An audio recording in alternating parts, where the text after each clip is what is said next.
আমরা তো প্রুফ করে দিয়েছি যে তাকে বদিউল আলম খোকন এককভাবে না ডাবল ভাবে প্রেজেন্ট করছে। যদি কোনো প্রবলেম থাকে সে বলতে পারতো আমাদের। পেমেন্ট তাকে যা দেওয়ার কথা তার চাইতে তার পিছনে 2 লাখ টাকা খরচ হয়েছে। এই সিনেমাতে বাজেট যাওয়ার কথা তার চেয়েও তার জন্য 80-90 লক্ষ টাকা বেশি গেছে তার জন্য। কারণ আমি সারাদিন মেকআপ দিয়ে বসে থাকতাম, সেটা যে আমি বলছি এমন না। আমার টেকনিশিয়ানরা কিন্তু একটা সিনেমায় কিন্তু 150-200 লোক লাগে কাজ করতে। তার 9টার কল সে 6টায় 5টায় আসে, সে 5টায় এসেছে। এন্ড এভরিডে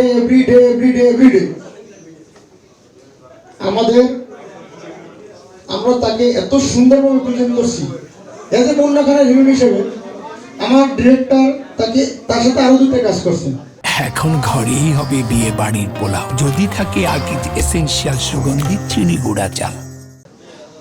প্যানেলে যত মিডিয়ার লোক আসছে বলছে ববি এটা ভালো সিনেমা এবং বেস্ট সিনেমা। আমরা যদি তাকে খারাপভাবে প্রেজেন্ট করতাম তাহলে তার রাগ গোসা থাকতেই পারে মানুষের।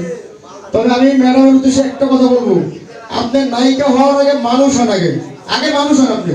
আবারও বলছি, সবাইকে বলছি বিজনেসম্যান হওয়ার আগে, প্রযোজক হওয়ার আগে, নায়ক হওয়ার আগে, নায়িকা হওয়ার আগে মানুষ হোক। আমার দর্শকদেরকে বলছি, আমার ভক্তদেরকে বলছি,